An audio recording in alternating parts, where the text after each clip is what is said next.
Hi, everyone, and welcome to Se18 TV. I'm Niji Sabik, your host, and you already know, guys, we have an amazing show lined up for you. It's all about those interviews, getting to know artists one-on-one, knowing what's in their head, what they got coming up next, and what do we have to look forward to. I can't wait to do this interview. You guys stay tuned. We'll be right back.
All right, guys, we're at that part of the show where we get to show our appreciation to you, our followers, our fans, our supporters. Guys, if you want to join us here on Se18 TV, you can be a part of this audience. That's right, live and full effect, getting to see these interviews one-on-one. You guys want to be a part of this audience? Join us at www.Se18tv.com to find out how and when you can come on board. Guys, you can also follow us Twitter, Facebook, and IG at Se18tv.com. And guess what, guys? It's going to be our 7-year anniversary coming up January 28th. You guys have to be there. It's going to be something special to tune into and watch and see. You guys want to find out more information about January 28th? Log on to www.Se18tv.com. See you guys soon.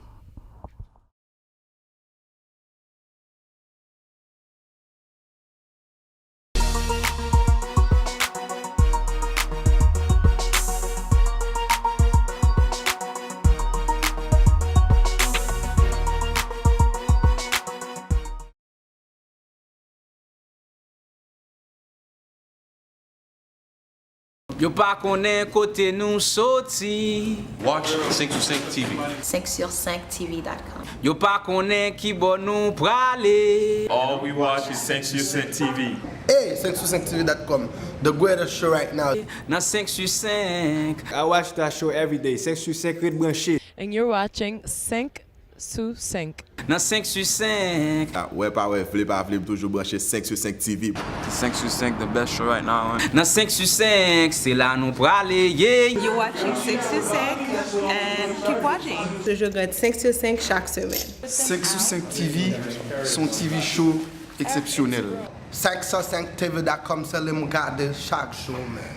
I remember, Sank, Sir Sank, every time Sanchez say keep it live. You're watching Se18tv.com.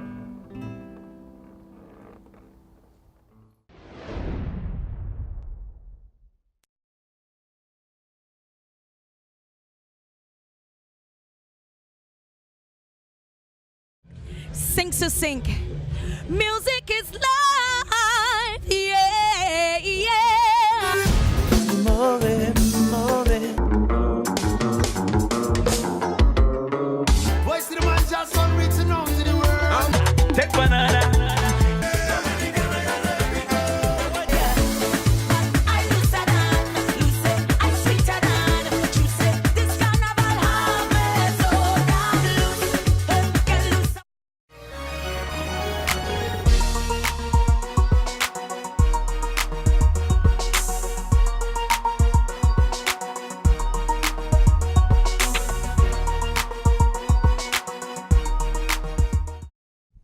right, everyone, welcome back. And as promised, we have that one-on-one interview with none other than King Zoe.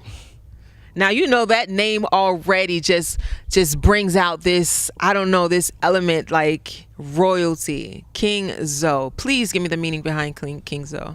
Well, King Zoe is K1Ng, knowledge of one, no gimmicks. You can't rule over many till you can rule over the most important one.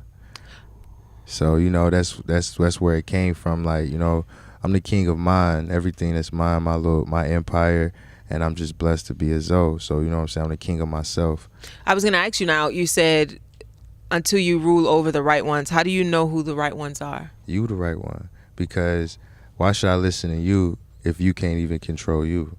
So why should other people follow you if you're not an example they should follow? So those who are leading by example. Leading by example, exactly. You know, it's just going out there and getting it on your own. So it's just, I couldn't really depend on nobody other than my team, my pops, Papa Zoe, and my manager. So it was just like, I got to be the king of myself.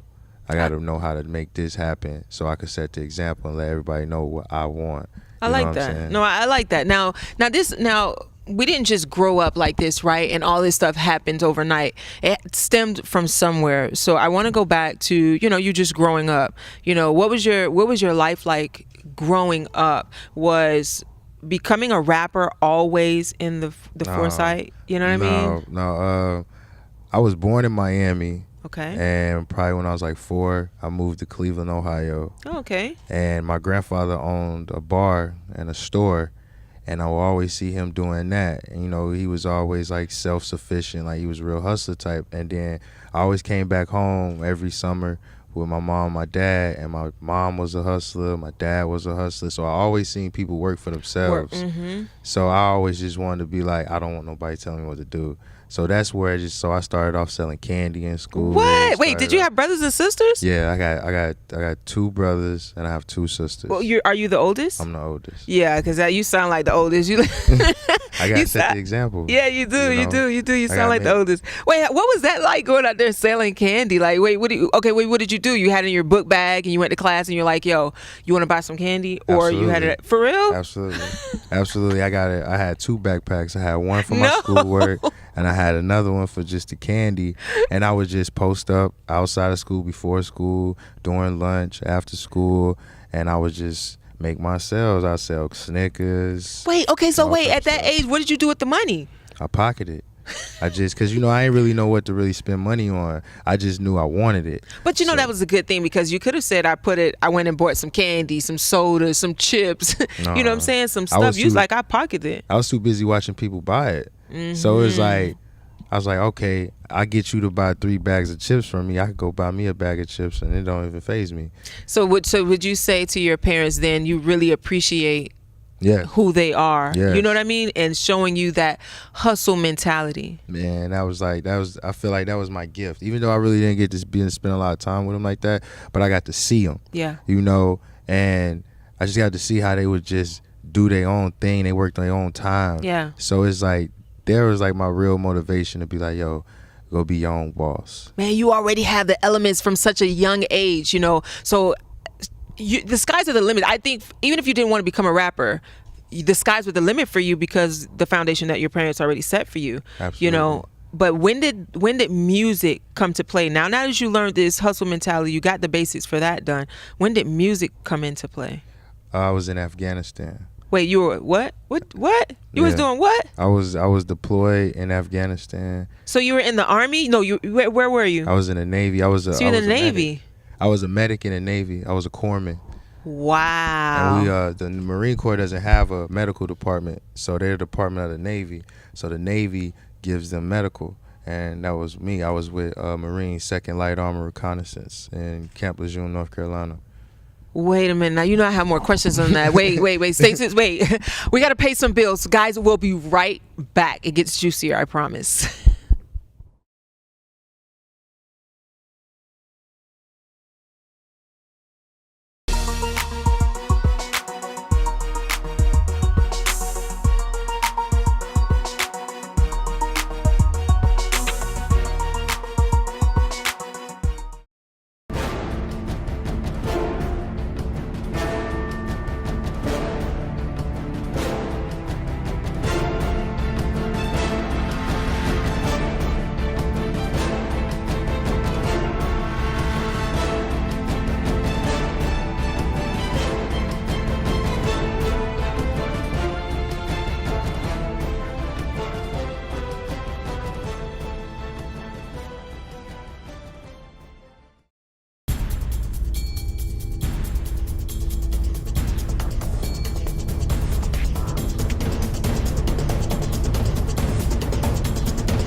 right, guys, and we're back. Now, you know I love to just jump right back in. I want you to take advantage of the most of this interview as you can. Right, okay, if that makes sense. All right, so you were in the military, the Navy to be exact. How long were you in the Navy? You were a medic in the Navy at that. I was in the Navy for 7 years. You were in the Navy for 7 years? Yes, ma'am. What made you go to the Navy? I dropped out of college. I had a football scholarship. Wow. And I dropped out of college because I really ain't like school. And then, you know, I was doing my little hustling, and I seen my homies getting locked up and getting in trouble and going away for a long time. And I'm like, I went to the recruiter's office, and he asked me one question, like, where you see yourself 5 years from now? And I'm with my friend, and I was like, shit, I'm probably either gonna be dead in jail or still with this man. So I said, man, tell me everything. Yeah. Just because you tell me the good, tell me the bad, I really don't care. Just get me the hell out of here, you know, give me something else to do. Yeah.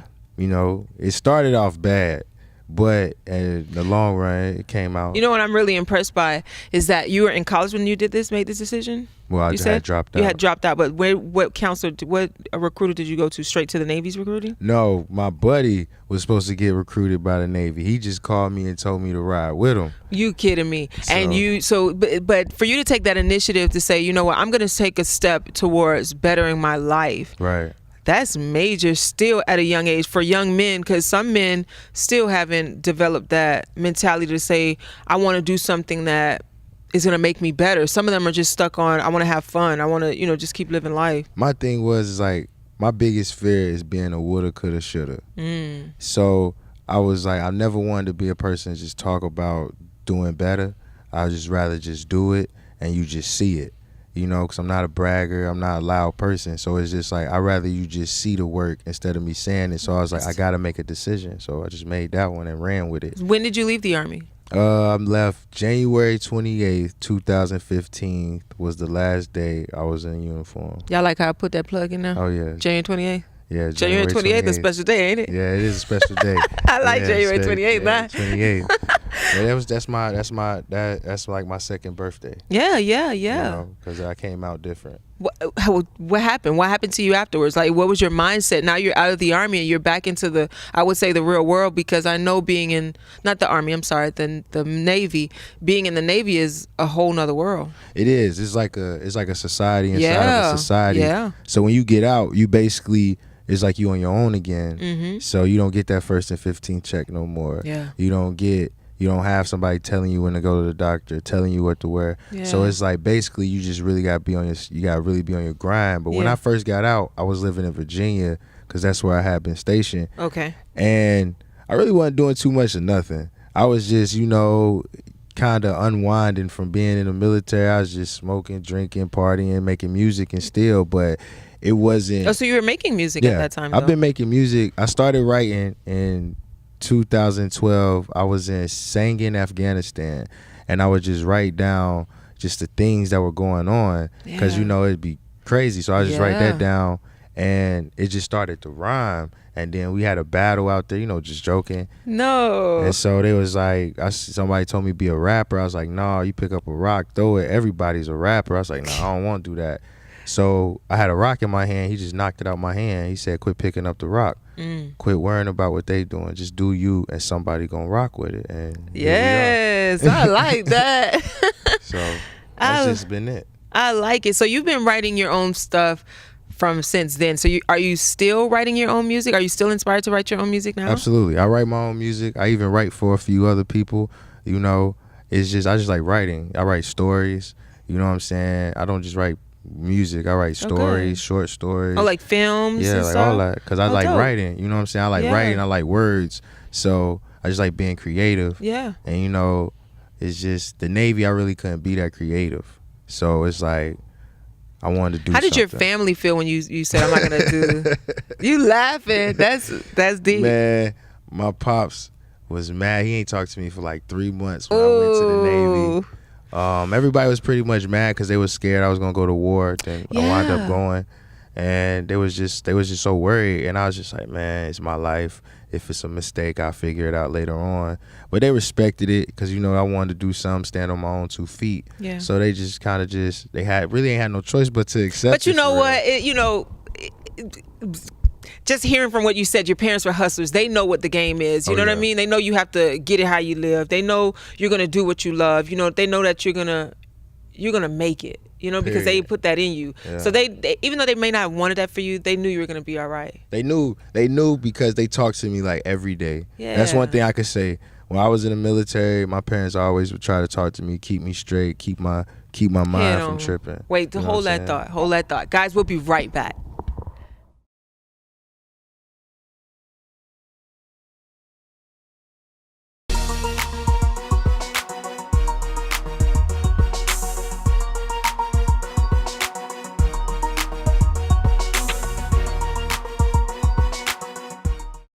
Yo pa konen kote nou soti. Watch 5 TV. 5sur5tv.com. Yo pa konen ki bon nou prale. All we watch is 5 TV.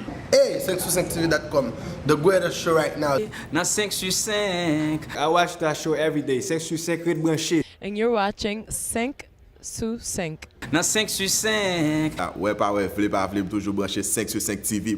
5sur5 the best show right now. Nan 5sur5, c'est là nou prale, yeah. You're watching 5sur5 and keep watching. Je regarde 5sur5 chaque semaine. 5sur5 TV, son TV show exceptionnel. 5sur5tv.com, c'est le mon garder chaque show, man. I remember 5 sur 5. Every time Sanchez say keep it live. You're watching 5sur5tv.com.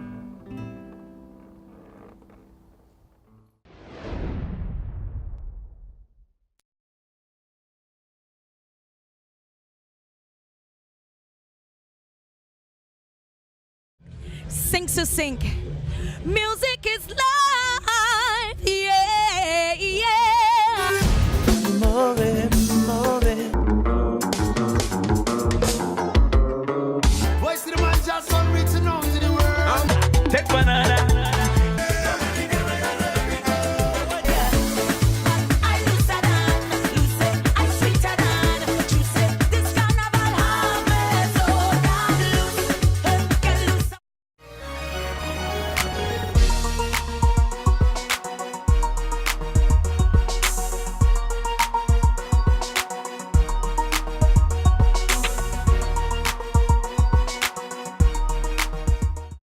All right, you know, and we're back.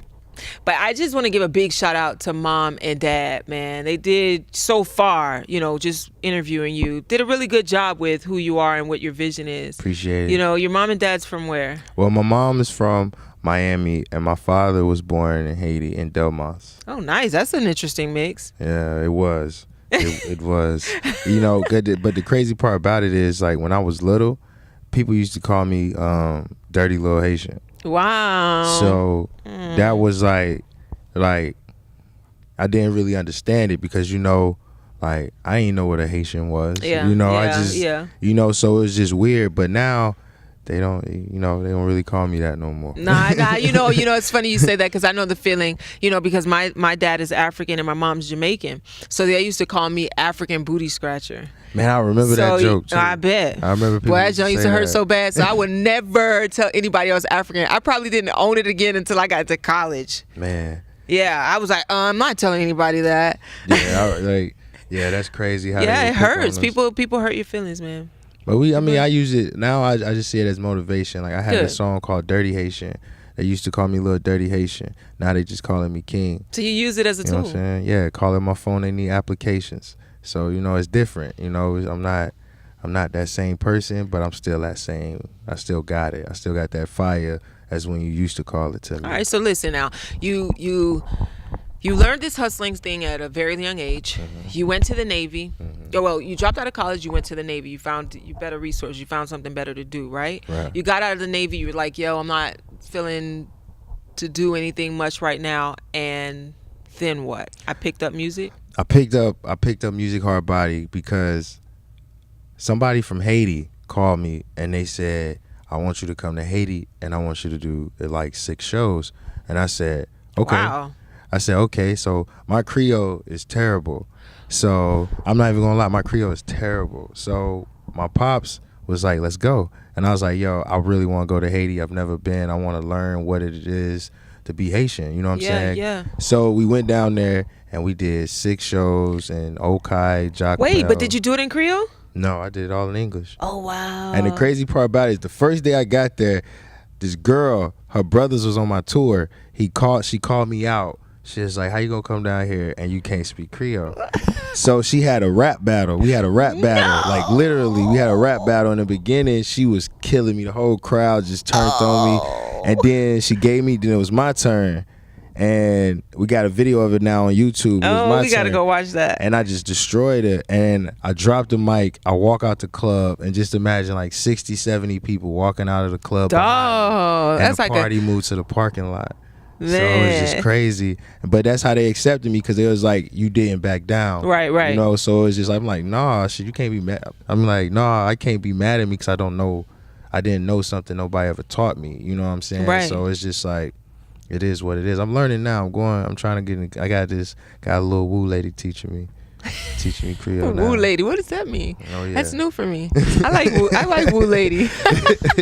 No, all right. So King Zoe, now we're gonna fast forward this thing all the way up into where you are now. You have a song out, My Presidents. New Presidents. I'm sorry, New Presidents. New I'm saying Presidents. My President because I'm thinking about the words. You want the president to represent you. Absolutely. Yeah. So that's why I'm thinking about the words. Tell me about it. Well, New Presidents is basically like, it's a new regime. Yeah. It's time. It's a change. Change is coming whether you want it or not, you know. And I'm just saying, like, I'm a new president. I'm a young CEO. I'm like, that new thing is coming up now. Young CEOs, young bosses, like really running their own businesses and still chasing a dream at the same time and keeping it all together. Whereas, you know, they used to look at young guys like, we really don't know what we're doing, but now we out here making moves. So that's what the new presidents really is about. It's like, yo, it's a new regime coming. You got to accept it. Most times people are singing about things that they aren't doing or they have never done.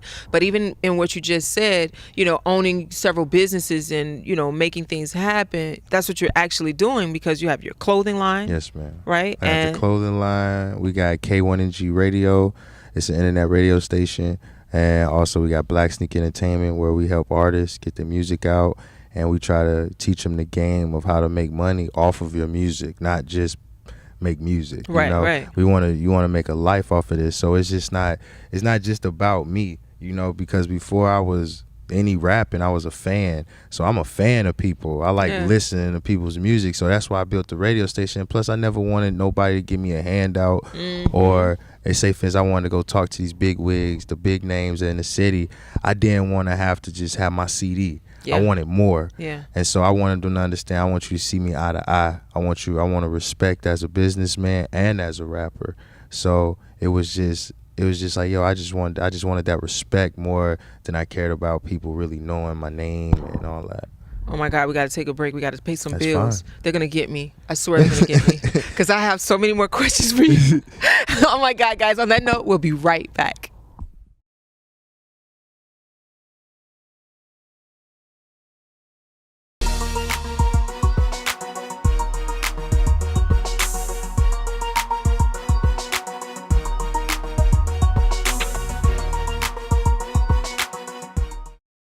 Yo pa konen kote nou soti. Watch 5 TV. 5sur5tv.com. Yo pa konen ki bon nou prale. All we watch is 5 TV. Hey, 5sur5tv.com. The greatest show right now. Nan 5sur5. I watch that show every day. 5sur5 Red Branché. And you're watching 5 sous 5. Nan 5sur5. Ah, ouais, pas ouais, flip, toujours branché 5 TV. 5sur5, the best show right now. Nan 5sur5, c'est là nou prale, yeah. You're watching 6sur5 and keep watching. Je regarde 5sur5 chaque semaine. 5sur5 TV, son TV show exceptionnel. 5sur5tv.com, c'est le regarder chaque show, man. I remember, 5sur5. Every time Sanchez say keep it live. You're watching 5sur5tv.com.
All right, guys, and we are back. All right, King Zoe. Now, we went over so much, from your upbringing to the things that you've gone through, now into your music, even talking about your single that's out right now. Right. Okay.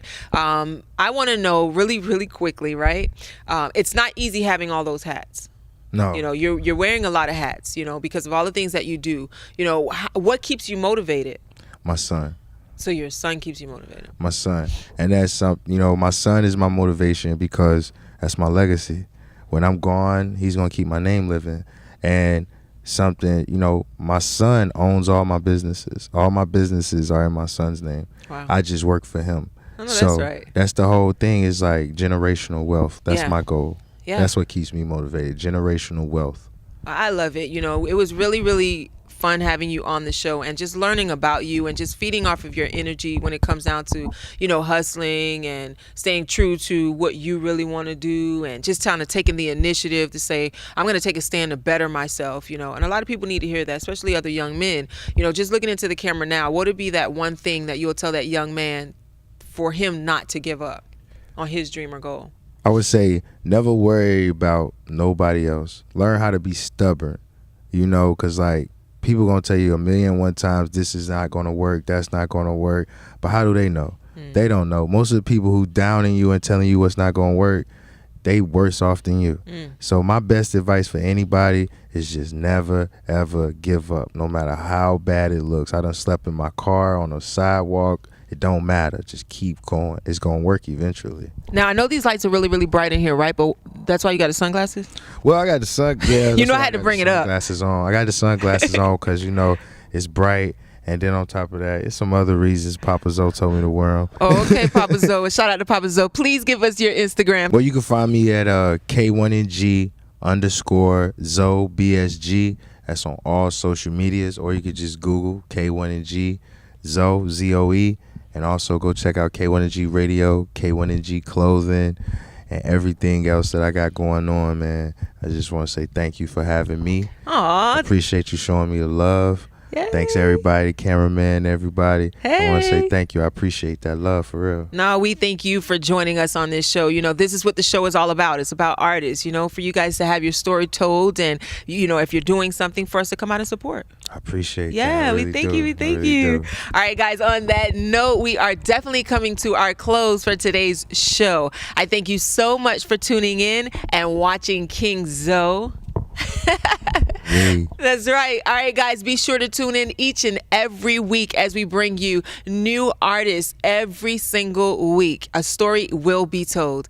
And be sure to follow us on Facebook, IG at Se18 TV. You can also go onto our website at www.Se18TV.com. Find out how to be an audience member. You want to come on and sit with us? We're waiting. And I must say thank you to V74 Boutique for getting me dressed up from head to toe. Fly. We're nothing without you, girl. That support is right. serious, right? That's fly. All right, guys. Niji Sabik here. Se18 TV. Until next time.